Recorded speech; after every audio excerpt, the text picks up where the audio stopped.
Magandang hapon sa ating lahat na ito update sa magiging lagay na ating panahon.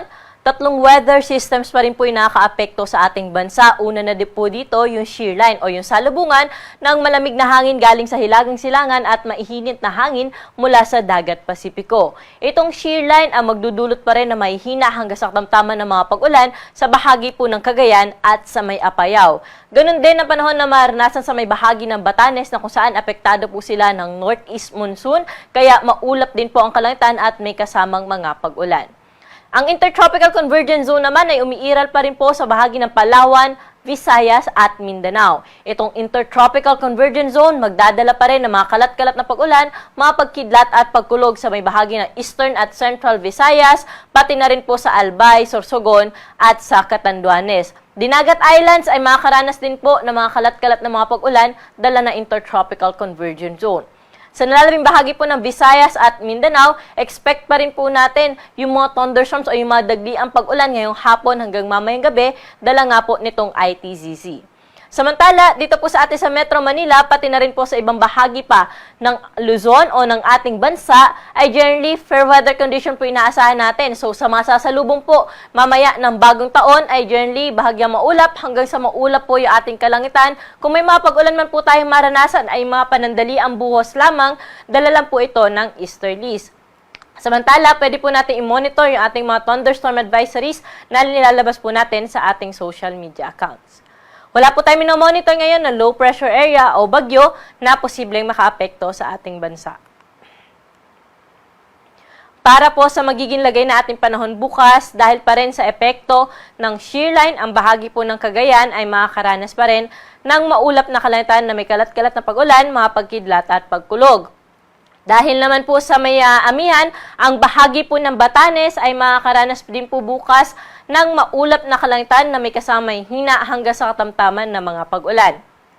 Ang nalalabing bahagi po ng Northern Luzon, partikular na itong Ilocos Region, Cordillera Region at nalalabing bahagi pa ng Cagayan Valley ay bahagyang maulap hanggang sa maulap ang kalangitan na inaasahan bukas at kung may mga pag-ulan man, may hina lamang o mga pag-ambon, epekto rin ng amihan.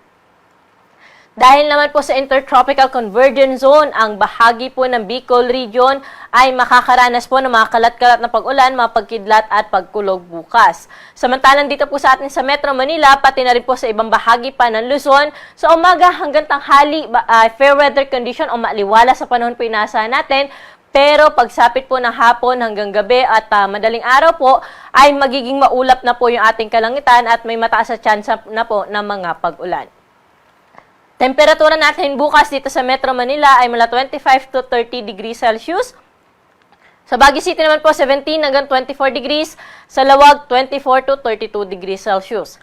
Sa mga pupunta ng Tagaytay, nasa around 22 to 29 degrees lamang po yung agwat ng temperatura.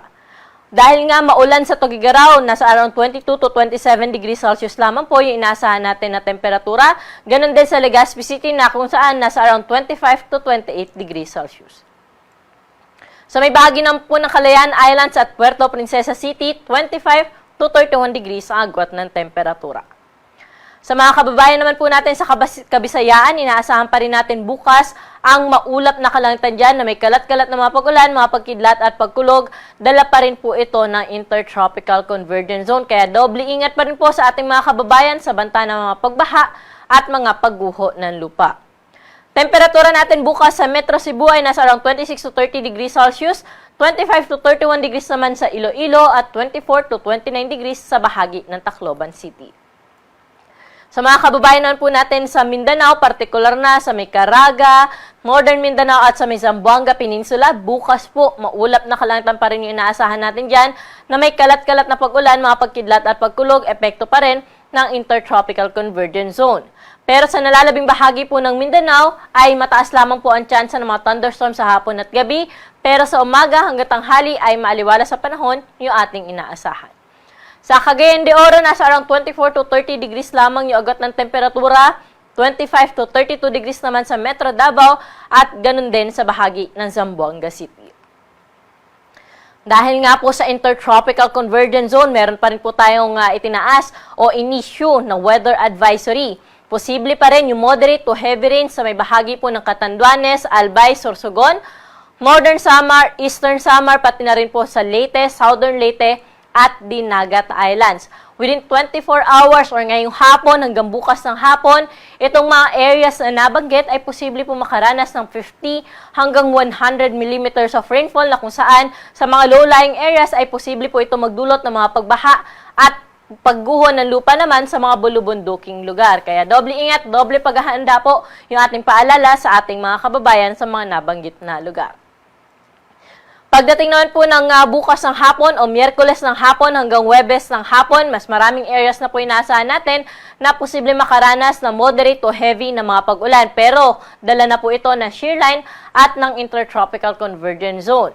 Sa may Quezon, Camarines Norte, Camarines Sur, Albay, Sorsogon, pati na rin po sa bahagi po ng Masbate, Northern Samar, Eastern Samar, pati na rin po sa Samar, Biliran, Leyte, Southern Leyte at Dinagat Islands ay makakaranas po ng maulap na kalangitan bukas at may kasama nga po na mga moderate to heavy na mga pag-ulan hanggang Huwebes po ito. Kaya ingat at ating paghandaan po itong mga pag-ulan na ating inaasahan. Pagdating naman po ng Thursday ng hapon hanggang Biyernes po ng hapon, inaasahan pa rin natin ang mga pag-ulan, moderate to heavy rains. Dala naman po ito na shear line sa may bahagi ng Cagayan, Apayao, Isabela, Aurora at Quezon. During this time po, yung epekto ng intertropical convergence zone ay humina na, kaya itong eastern section ng Luzon na lamang po yung inaasahan natin na makakaranas na malakas na buhos ng mga pag-ulan. Kaya ingat pa rin po sa ating mga kababayan at pwede po natin i-monitor yung mga advisories na nilalabas po na ating Regional Services Divisions na pinopost po natin sa ating social media accounts at nandun na rin po ito sa ating website. Sa mga kababayan naman po natin na maglalayag, wala pa rin po tayong gale warning na nakataas sa anumang baybayin ng ating karagatan. Ngunit pinag-iingat pa rin natin yung ating mga kababayan na maglalayag sa may baybayin po ng Northern Luzon dahil posible pa rin po dyan yung katamtaman hanggang sa maalon na karagatan. Para naman po sa ating 3-day weather outlook, by January 2, inaasahan natin dito sa Kamaynilaan ay maulap po yung ating kalangitan na inaasahan at may mga kalat-kalat na mga pag-ulan, mga pagkidlat at pagkulog, dala po ito ng shear line. Pero pagdating ng Biyernes hanggang Sabado, improving weather condition po yung inaasahan natin dito sa Metro Manila.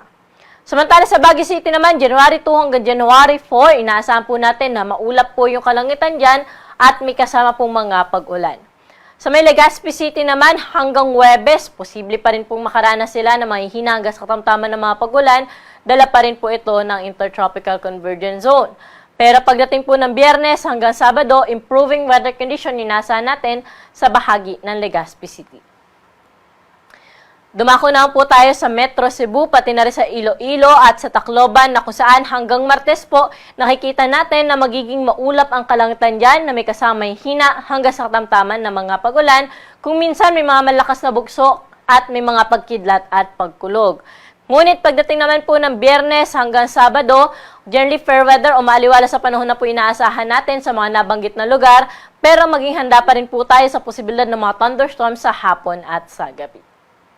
Dumako na po tayo sa mga syudad po natin sa Mindanao, sa Metro Davao, Cagayan de Oro at Zamboanga City, na kung saan for the next 3 days, generally maaliwala sa panahon na po inaasahan natin at kung may mga pag-ulan man, panandalian lamang madalas sa hapon at sa gabi.